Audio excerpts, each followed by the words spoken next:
الحمدللہ رب العالمین والصلاة والسلام علی سید الانبیاء والمرسلین نبینا محمد وعلی آلہ واصحابہ اجمعین اما بعد۔ ایک سوال عموماً لوگ پوچھتے ہیں کہ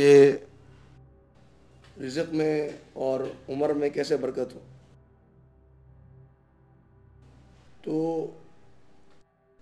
برکت کا عموماً یہ معنی لیا جاتا ہے، یہ سمجھا جاتا ہے کہ شاید رزق میں اضافہ ہونا، رزق میں جو ہے وہ رزق کا بڑھنا، روزگار کا بڑھنا، پیسے کا بڑھنا شاید برکت۔ حالانکہ حقیقت میں برکت کا معنی یہ نہیں ہے۔ برکت عربی زبان کا لفظ ہے اور اس کا معنی ایسی جگہ کو کہتے ہیں کہ جہاں اونٹ بیٹھ جائے۔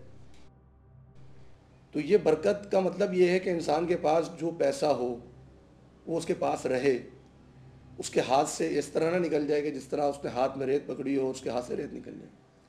اس کے پاس وہ پیسہ رہے، اس کے دل میں کسی قسم کی پریشانی نہ ہو، غم نہ ہو، اور ایک بڑا سکون ہو، بڑا اطمینان ہو، اور جو اللہ تعالیٰ نے اس کو دیا ہے اس پر قناعت ہو۔ یہ برکت ہے۔ ہمارے معاشرے میں جو بڑی بے چینی پھیلی ہوئی ہے، سکون نہیں ہے، لوگ پریشان ہیں۔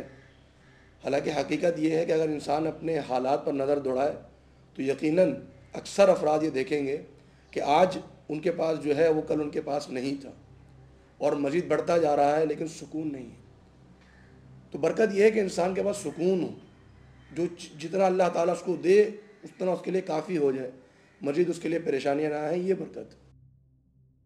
اور برکت کے اللہ تبارک و تعالیٰ نے بڑے اسباب بیان کیے کہ اگر انسان چاہتا ہے کہ اس کا رزق میں برکت ہو، اضافہ ہو، اور اس کو جو ملے وہ کافی ہو جائے، تو اللہ تعالیٰ نے اس کے لیے بڑے اسباب بیان فرمائے۔ سب سے پہلا جو سبب اللہ تعالیٰ نے بیان فرمایا اور ہمارے معاشرے میں وہ بالکل ناپید ہے، موجود نہیں ہے، وہ ہے تقوی۔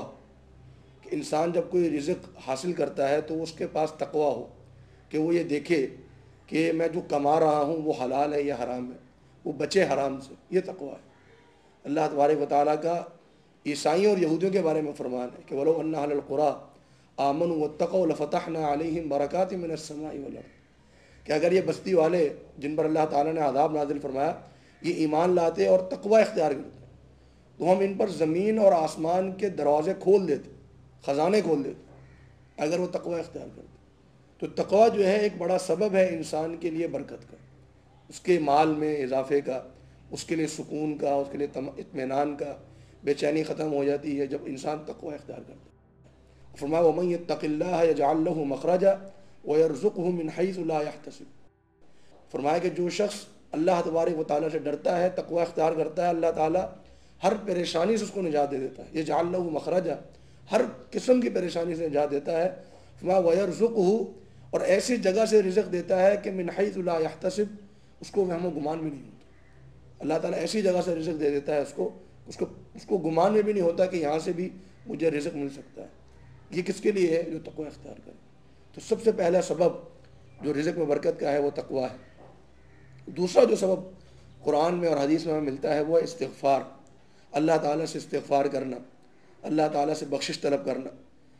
نوح علیہ السلام نے فرمایا کہ اے اللہ فَقُلْتُ اسْتَغْفِرُوا رَبَّكُمْ إِنَّهُ كَانَ غَفَّارًا يُرْسِلِ السَّمَاءَ عَلَيْكُمْ مِدْرَارًا وَيُمْدِدْكُمْ بِأَمْوَالٍ وَبَنِينَ وَيَجْعَلْ لَكُمْ جَنَّاتٍ وَيَجْعَلْ لَكُمْ أَنْهَارًا۔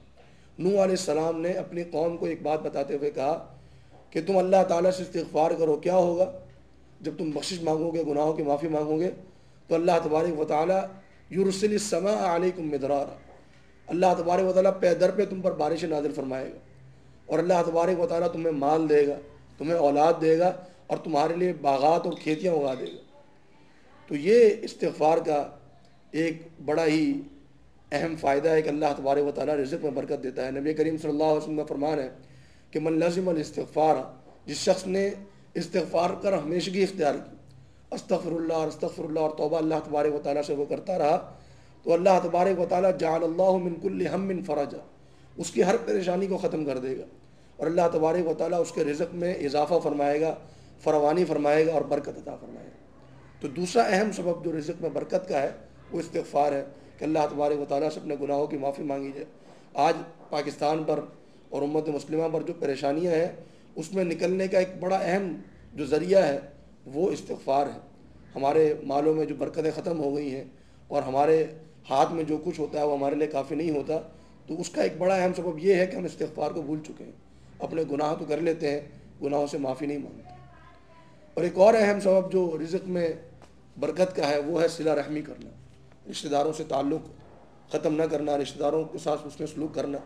آج کل تو ہمارا جو رشتہ داروں کے ساتھ ایک تعلق ہے وہ بالکل ایک نام کی حد تک رہ گیا ہے، کبھی شادیوں میں ملاقات ہو جائے تو ہو جائے، کبھی غمی میں ملاقات ہو جائے تو ہو جائے، ورنہ صلہ رحمی کا ایک جو معنی اور مطلب ہمارے ہمیں اسلام نے دیا ہے وہ ختم ہو کر رہ گیا۔ رشتہ داروں سے تعلق نہیں ہے، رشتہ داروں کے ساتھ حسن سلوک نہیں ہے۔ نبی کریم صلی اللہ علیہ وسلم نے ارشاد فرمایا کہ جو شخص یہ چاہتا ہے اس کی عمر میں برکت ہو جائے۔ عمر میں برکت سے کیا مراد ہے کہ اللہ تبارک و تعالیٰ چھوٹی سی عمر میں اس سے بڑے بڑے کام لے لے، چھوٹی سی عمر میں وہ اللہ تبارک و تعالیٰ کے لیے بڑے بڑے اعمال کر لے، اس کی عمر میں برکت ہو جائے اور اس کے رزق میں برکت ہو جائے، تو اللہ کے رسول صلی اللہ علیہ وسلم نے فرمایا کہ اس کو چاہیے کہ وہ صلہ رحمی کرے۔ اسی طرح رزق میں اضافے کا ایک بڑا اہم سبب وہ شکر ہے، اللہ تبارک و تعالیٰ کا انسان شکر ادا کرے۔ جو کچھ بھی اللہ نے دیا ہے، کم ہو یا زیادہ ہو، یہ اللہ کے ہاتھ میں ہے۔ اللہ تبارک و تعالیٰ جسے چاہتا ہے عطا فرماتا ہے اور جس سے چاہتا ہے روک لیتا ہے، یہ اللہ کے ہاتھ میں۔ انسان کو ہر حالت میں شکر ادا کرنا چاہیے، اور اللہ تبارک و تعالیٰ کا وعدہ ہے مجھ سے اور آپ سے کہ لئن شکرتم لأزیدنکم، اگر ہم نے اللہ تبارک و تعالیٰ کا شکر ادا کیا تو اللہ تعالیٰ ضرور ہمیں زیادہ دے گا۔ لیکن جو شخص اللہ کا شکر ادا نہیں کرتا، ناشکری کرتا ہے، شکوے کرتا ہے، فریادیں کرتا ہے، اللہ تبارک و تعالیٰ اس سے ناراض ہوتا ہے اور اس کے رزق میں مزید کمی آ جاتی ہے۔ تو شکر ادا کرنا اللہ تبارک و تعالیٰ کا، یہ بھی رزق میں اضافے کا اور رزق میں برکت کا ایک بڑا اہم سبب ہے۔ اللہ تبارک و تعالیٰ سے دعا ہے کہ ہمیں ان اسباب کو اختیار کرنے کی توفیق عطا فرمائے۔ اللہ تبارک و تعالیٰ ہم سب کے اموال میں اور رزق میں اور عمر میں برکت عطا فرمائے۔ وآخر دعوانا الحمدللہ رب العالمین۔